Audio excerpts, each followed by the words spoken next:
안녕하세요. MX 스튜디오의 권민섭입니다. 블루 아카이브 아로나와 함께하는 머신러닝 이야기 세션 시작하도록 하겠습니다.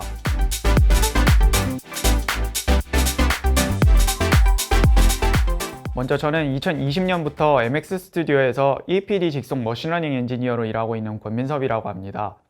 제 경력이 오래되지 않은 만큼 발표의 수준이 높지 않을 수도 있다는 점 감안 부탁드리겠습니다. 이번 세션의 방향성은 블루 아카이브에서 연구되고 있는 머신러닝 연구 경험담입니다.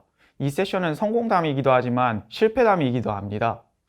근래 여러 게임 회사에서 머신러닝 연구팀이 만들어지고 많은 연구가 진행되고 있는데요.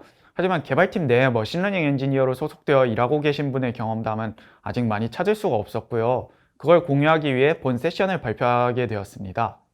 이번 세션에서 다룰 내용은 이렇게 크게 세 가지입니다. 먼저 블루 아카이브가 어떤 R&D 방향성을 목표로 하는지 설명드리겠습니다. 블루 아카이브의 R&D에 대한 대전제는 다음과 같습니다. 이론 레벨에서 끝나는 것이 아닌 인게임이나 개발 과정에서 직접 활용할 수 있는 토픽을 연구하는 것. 세부적인 방향성은 크게 다음과 같이 나뉩니다. 캐릭터와 플레이어의 관계 형성을 위해 플레이어와 캐릭터의 상호작용의 실제감을 높이는 것과 개발 작업 시간을 단축하고 작업 품질을 높일 수 있는 것으로 나누어 R&D를 진행하고 있습니다. 상호작용의 실제감을 높일 수 있는 예시는 다음과 같이 있겠죠. 저희가 시도했던 음성 합성이라던가 아니면 이어 소개될 캐릭터와의 시선 맞추기, 캐릭터와의 대화 등 저희는 여러 가지를 생각해 보고 있습니다. 작업 프로세스의 예시로는 다음과 같이 있겠습니다. 음원 분석, 모션 캡처, 자동으로 리깅을 해주는 시스템 등 이런 연구들이 진행되고 있습니다.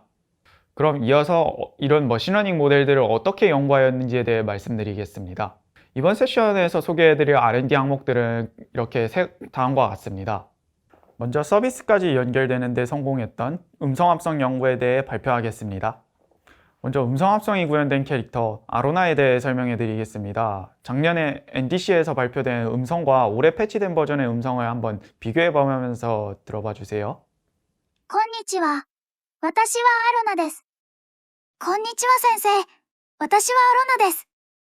私は、このシステムの箱に常駐するシステム管理者であり、メイン OS、そしてこれから先生を補佐する秘書担当です。このシステムの箱に常駐するシステム管理者であり、メイン OS、そしてこれから先生を補佐する秘書担当です。ついに会うことになりました。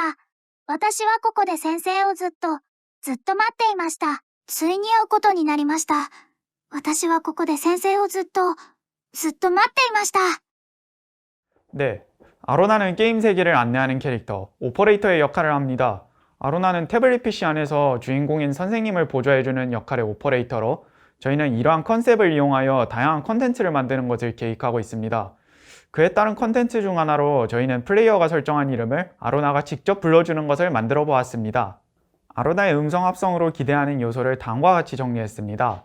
저희는 아로나의 음성 합성 서비스로 유저들의 흥미를 유발하고 캐릭터에 대해 몰입할 수 있게 해주며 타 게임과의 차별 요소를 만들어낸다는 기대 효과를 설정하였습니다. 그런 기대 요소들을 충족하기 위해 저희는 다음과 같은 구현 목표를 설정하였습니다. 아로나의 음성 합성을 구현하기 위해 저희는 다음과 같은 과정을 거쳐 서비스에 대한 R&D를 기획하였습니다. 먼저 저희가 활용한 음성 합성 모델인 타코트론2에 대한 기본적인 설명을 드리겠습니다. 타코트론2는 입력받은 문장을 인코더에서 벡터화하여 이를 디코더를 거쳐 멜 스펙토그램으로 변환하고 해당 멜 스펙토그램을 다시 웨이브 음원으로 변환합니다. 입력으로 수정한 문자를 받아 이를 파형으로 출력시키는 신경망 모델이라고 생각하시면 됩니다.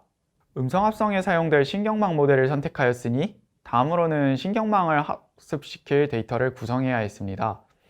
학습 데이터를 구성하기 위해 저희는 먼저 대본을 구성하였습니다. 학습에 사용될 데이터 중 하나로 먼저 JSUT를 사용하였습니다. JSUT는 일본인 여성 1명의 10시간 분량의 음성 데이터셋으로 다음과 같은 내용들을 담고 있어서 저희가 기반 데이터셋으로 삼기에 충분한 양이었습니다. 이어서 JVS라는 데이터도 같이 사용하였습니다. JVS는 전문 연사 100명이 읽은 100개의 음성으로 해당 음성에 대한 실험 결과가 가장 좋아서 저희는 이 데이터를 중심으로 녹음용 데이터를 구성하였습니다. 그 외에는 이제 각종 영화 대사와 애니메이션의 대사, 블루 아카이브의 다른 캐릭터들의 대사를 여러 가지로 활용하여서 녹음용 대본을 구성하였습니다. 하지만 저희가 원하는 모든 대사를 녹음할 수는 없었기에 각 대사별로 점수를 평가하여 우선순위가 높은 대사를 먼저 녹음하였습니다. 점수 평가의 기준으로는 문장의 길이, 사용된 글자의 종류, 특수기호의 개수, 문장의 유사도, 연기 톤 등을 고려하여 점수를 매겨서 대본을 구성하였습니다. 이렇게 구성한 대본을 크게 두 세트로 나누어서 먼저 주로 학습에 사용될 A세트를 다음과 같이 구성하고 향후 추가 연구를 위한 B세트를 다음과 같이 따로 구성해 주었습니다. 이후 성우 녹음 과정을 거쳤습니다. 스카이프를 통해서 원격으로 녹음을 첨가하다 보니 녹음 과정에서 조금 부족한 부분이 나오기도 하였습니다. 이렇게 녹음한 음성들은 다음과 같이 녹음한 음성과 음성 대사 한 쌍으로 나오게 되는데 학습 전 이에 대한 전처리가 필요했습니다. 이에 학습 전 오픈JTalk이라는 플러그인을 이용해서 일본어 대사들을 전부 영문 음소로 변환하여 학습하기 더 쉽도록 전처리를 시켜주었습니다. 모델의 학습을 시작하면서 저희는 크게 두 가지 난점이 있었습니다. 첫 번째로 성우의 음성과 같이 출력되기 때문에 그에 따른 괴리감이 느껴지지 않도록 음성 합성이 높은 퀄리티를 내도록 해야 했고요. 두 번째로 그런 높은 퀄리티를 적은 데이터로 내야 하는 두 가지 난점이 있었습니다. 저희는 이를 해결하기 위해 먼저 10시간 분량의 JSUT 데이터셋을 활용해서 사전학습 모델을 생성해 주었고 아로나의 데이터셋의 부족한 부분을 커버할 수 있도록 한 뒤 그 위에 아로나의 목소리를 더 씌워서 학습시켰습니다. 이어 학습한 모델은 두 가지의 모델로 나누었습니다. 기본적인 아로나의 일상 회화 대사를 합성한 모델과 호칭 음성을 불러줄 모델을 따로 나누어 학습시켰습니다. 호칭 음성 모델을 학습시켰는데 호칭 음성 합성 모델은 다음과 같은 점들이 필요했습니다. 그래서 저희는 기존 머신러닝 모델을 학습시킬 때와는 달리 의도적으로 오버피팅을 일으키도록 하였습니다. 오버피팅은 머신러닝 모델이 특정 데이터만 집중적으로 학습하려 결과의 범위가 제한되는 문제를 말하는데요. 여기서는 의도적으로 오버피팅이 되도록 학습을 활용하였습니다. 그렇게 의도적인 오버피팅을 가한 결과 저희가 원하는 대로 이렇게 뉘앙스가 자연스럽게 고정된 것을 확인할 수가 있었습니다. ナディア先生、アリス先生、東西先生、光先生、リヒト先生、春樹先生、グラン先生、ナイト先生。 네, 이어 학습한 두 모델을 이용한 서비스 구성을 계획하고 개발을 시작하였습니다. 두 모델은 다음과 같은 점을 고려하면서 서비스 구성에 들어갔는데요. 먼저 대사 음성 합성의 경우에는 내부적으로 다음과 같은 발주 프로세스를 구축하여서 작업을 하였습니다. 이렇게 합성된 아로나의 대사 음성은 다음과 같은 후처리를 해주면서 실장하였습니다. 이런 후처리 작업을 거친 덕분에 다른 캐릭터의 성우가 녹음한 음성과 같이 듣더라도 큰 위화감이 없도록 할 수 있었습니다. 네, 이어서 호칭 음성 합성 서비스 구축에 대해서 설명드리겠습니다. 호칭 음성 합성의 경우에는 다음과 같은 플로우로 구성되었습니다.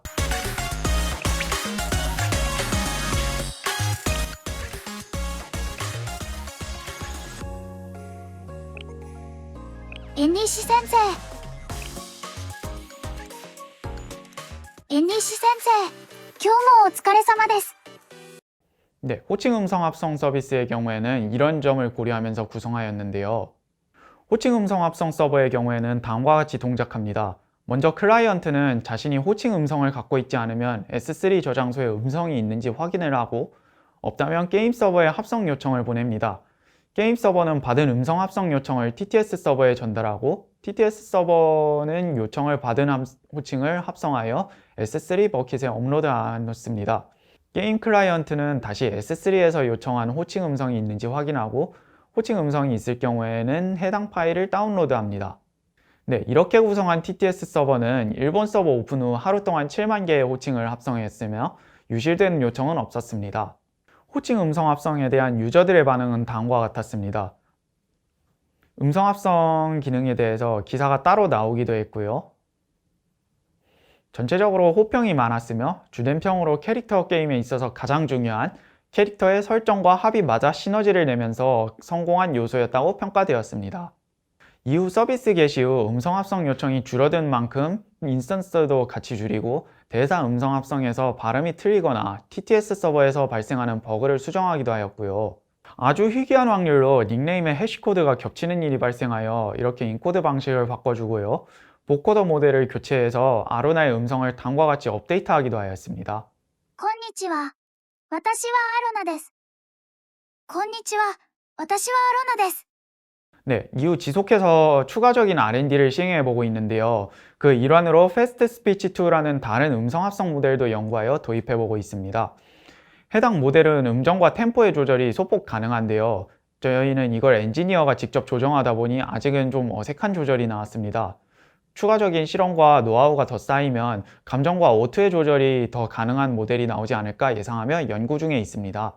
トリックオアトリートはいたずらしちゃいますよあ、その前にこちら、先生へのプレゼントです。ハッピーハロウィーンお菓子はないのですが、先生のために特別なプレゼントをご用意しましたよ。 이후 한국 글로벌 서버가 오픈하면서 이에 발생하는 요소들을 대응해야 했는데요. 우선 한국어의 경우에는 카타카나와 거의 1대1 대응이 되기 때문에 쉽게 대응할 수 있었습니다. 그러나 글로벌 서버의 경우에는 같은 단어라도 읽는 방법이 달라지는 경우가 너무 많았는데요. 저희는 이를 위해 간단한 딥러닝 필터를 생성해서 영단어를 입력받으면 그와 가장 유사한 가타카나 발음을 출력하도록 학습시킨 신경망을 넣어주고요. 이를 API로 추가하여 넣어주었습니다. 네, 그래서 이렇게 글로벌 서버의 경우에는 영문을 입력받으면 그와 가장 유사할 것 같은 발음을 리턴해줘서 해당 발음으로 음성 합성을 진행할지 확인을 하고 그 발음으로 합성을 진행하도록 해왔습니다. 저희는 이제 이렇게 여기까지 음성 합성 기능을 구현하였었고요. 이어 다음 연구인 페이스 트래킹에 관하여 말씀드리겠습니다. 해당 연구는 인게임 적용 시점이 아직 미정인 점 양해 부탁드리겠습니다. 페이스 트래킹은 다음 예시와 같이 얼굴의 위치를 예측하고 추적하는 것인데요. 저희는 페이스 트래킹을 이렇게 캐릭터와 시선을 맞추는 용도로 활용할 수 있지 않을까 하는 생각으로 연구를 진행하게 되었습니다. 저희는 페이스 트래킹의 목적을 다음과 같이 설정하여 연구를 시작하였는데요. 크게 페이스 트래킹을 인게임에 적용해서 얻게 되는 장점과 이를 R&D화하면서 얻을 수 있는 경험으로 나누어서 정리해 보았습니다. 이어서 페이스 트래킹에 사용될 모델에 대해 간단히 설명드리겠습니다. 첫 번째로 저희는 싱글샷 디텍션이라는 모델을 소개해 드릴 건데요. 이 모델은 이미지에서 각 크기별로 피처 맵을 만들고 그 안에서 오브젝트가 있을 확률에 따라 바운딩 박스를 구성합니다. 이후 바운딩 박스의 점수와 NMS를 이용해서 정확도가 낮거나 중복되는 영역은 제거해서 오브젝트의 바운딩 박스를 추출해냅니다. 이어 같이 사용된 모바일넷은 기존 CNN 구조의 네트워크 사이즈를 줄이고 모바일에서도 사용 가능하도록 속도와 용량을 최적화한 네트워크로 앞에서 봤던 SSD에서 VGG16의 위치의 자리를 대체합니다. 우선 저희는 기본적인 페이스 트래킹 모델에 모바일 전면 카메라 특성상 얼굴이 지나치게 크게 잡히는 경우가 많아서 눈만을 따로 추출해서 이 부분을 중심으로 오브젝트 트래킹이 이루어지도록 하고 시국을 고려하여 자동으로 마스크를 씌운 데이터셋을 추가해서 학습시켰습니다. 그렇게 먼저 학습한 결과는 다음과 같이 인식이 되는 것을 확인할 수가 있었고요. 이어서 해당 모델을 유니티 3D에서 적용하기 위해서 바라쿠다라는 라이브러리를 추가했습니다. 유니티 바라쿠다는 유니티에서 신경망 모델을 동작시키기 위한 라이브러리로 유니티에서 딥러닝 프레임워크를 사용할 수 있게 해주는 라이브러리입니다. 그래서 유니티 바라쿠다를 통해 신경망 모델을 불러오고 해당 신경망 모델에서 나온 얼굴 좌표를 기존 메모리얼 로비의 터치 좌표를 안구가 따라다니던 기능을 개조해서 리턴받은 얼굴의 좌표를 따라다니도록 바꿔 넣었습니다. 그렇게 나온 중간 결과물은 다음과 같았습니다.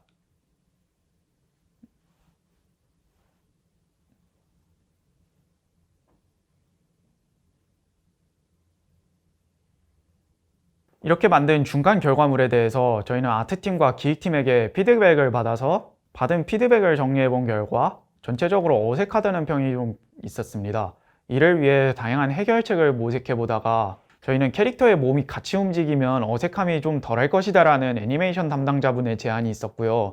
그 담당자님께서 레프트, 라이트, 프론트 애니메이션을 만들고 이를 기존 모션에 블렌딩하는 방식으로 넣어서 테스트를 해보았습니다.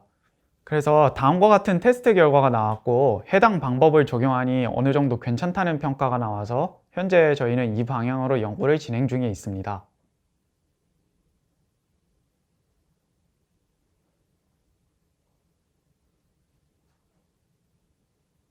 여기까지 페이스 트래킹의 연구가 어느 정도 진행됐는지 보았고요. 개발 과정에 도움을 주기 위한 연구로 이제 자동 리깅과 모션 캡처 연구에 대하여 소개해 드리겠습니다. 먼저 모션 캡처의 연구에 대해 소개해 드리겠습니다.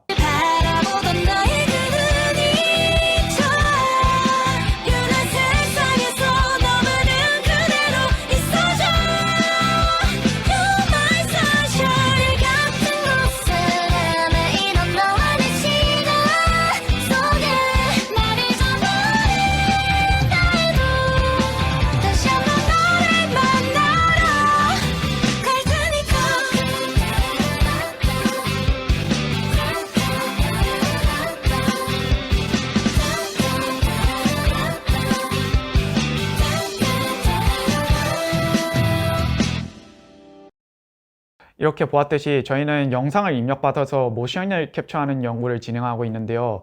기존 모션 캡처와는 다른 모션 캡처 연구의 목적과 특징은 저희는 이제 뎁스 카메라나 별다른 장비 없이 오직 RGB 카메라 하나로만 손쉽게 모션 캡처를 진행하는 것입니다.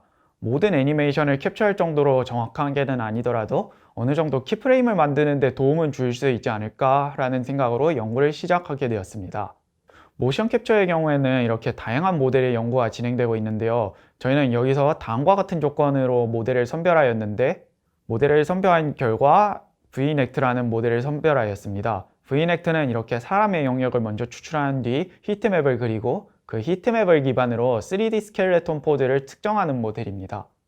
그러나 모션 캡처 연구를 수행하면서 나온 한계점으로는 앞서 영상에 나왔듯이 모션의 부정확함과 떨림이 어느 정도 발생을 했었고요. 이에 따라 사람이 하는 것보다 메리트가 있는가에 대해서 의문이 생긴 것이 가장 큰 문제였습니다. 이에 저희는 다음과 같은 개선 방향을 설정하고 지속적으로 연구 중에 있습니다. 이어서 자동 리깅에 대해 발표하도록 하겠습니다. 자동 리깅은 화면처럼 3D 모델을 자동으로 리깅해 주는 것을 말하는데요. 저희는 여러 신경망 모델을 찾아보고 공부해 보던 중에 리그넷이라는 신경망 모델을 발견하게 되었는데요. 이 신경망 모델은 3D 모델링을 입력받아서 모델의 정점을 기반으로 관절의 위치, 루트 관절의 위치, 그리고 관절과 관절의 연결과 스캐닝된 정점의 위치를 예측해서 3D 모델링 파일을 자동으로 리깅해주는 신경망입니다. 저희는 해당 신경망 모델을 활용하기 위해 블루 아카이브의 모델을 학습 데이터셋으로 삼아서 해당 모델의 파인 튜닝을 진행하였고요. 이 과정은 저뿐만 아니라 새로 입사해 주신 송창근 ML 엔지니어님께서 같이 진행해 주셨습니다. 그렇게 같이 학습을 진행해 주신 결과 먼저 테스트로는 다음과 같이 어느 정도 저희 모델에 맞게 리깅이 되는 것을 확인할 수가 있었고 활용 여부를 확인하기 위해 추가로 연구를 진행하고 있습니다. 자동 리깅 연구 과정에서는 다음과 같은 문제점과 개선 방향이 있었습니다. 데이터를 학습할 수 있게 하는 전처리 과정에서 시간 소모가 많이 됐었는데요. 어느 정도 문제점을 해결하면서 저희 데이터셋을 계속 가공해가면서 학습을 시도하고 있는 만큼 좋은 결과를 볼 수 있을 것이라고 기대하면서 진행하고 있습니다. 해당 연구 역시 모션 캡처와 마찬가지로 100% 자동화가 아닌 어느 정도 보조 수준을 목표로 두고 진행하고 있습니다. 지금까지 블루 아카이브에서 실행되었던 머신러닝 연구들을 살펴보았습니다. 머신러닝 모델의 학습부터 게임 서비스에 실장하기까지는 이렇게 머신러닝 모델을 연구하고 서버를 구축하여 서비스의 실장까지 해본 것은 흔치 않은 큰 경험이었습니다. 개인적으로도 기존에 많이 사용하지 않던 부분들을 다룰 수 있게 되어 큰 경험이 많았는데요. 연구로 끝나는 프로젝트와 서비스 실장은 매우 큰 차이가 있는 점도 배울 수 있었고요. 머신러닝을 기반으로 다시 새로운 문제 해결 방법을 고안해낸 새로운 경험을 얻었던 것도 컸던 것 같습니다. 팀 단위로도 새로운 시스템에 대한 적응은 좋은 경험이었다고 생각합니다.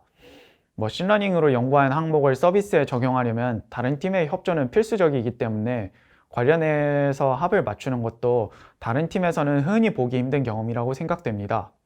머신러닝 연구가 실장되기 위해서는 다음과 같은 사항들을 많이 고려해야 했습니다. 가장 먼저 머신러닝 연구가 성공한다고 해서 혼자서 실장할 수 있는 것이 아니기 때문에 해당 연구의 비전에 대한 공유가 원활하게 되어야 팀원들이 공통의 목적을 제대로 보고 원활하게 진행해서 실장할 수 있게 됩니다. 또한 다른 연구팀과는 달리 거의 1인이나 2인 수준으로서 실행하는 연구이기 때문에 그에 발생하는 한계에 대해서도 고려해야 되고요. 서비스 실장을 위해서 결과물의 퀄리티에도 상당한 신경을 쌓아야 됩니다. 이것 때문에 연구를 반드시 바로바로 성공해서 넣을 수 없기 때문에 실장을 목표로 하는 것보다는 R&D에 관한 노하우를 쌓는다는 마음가짐으로 해서 계속 연구를 해 나아가야 할 수 있었습니다. 지금까지 MX 스튜디오의 권민섭이었습니다. 감사합니다.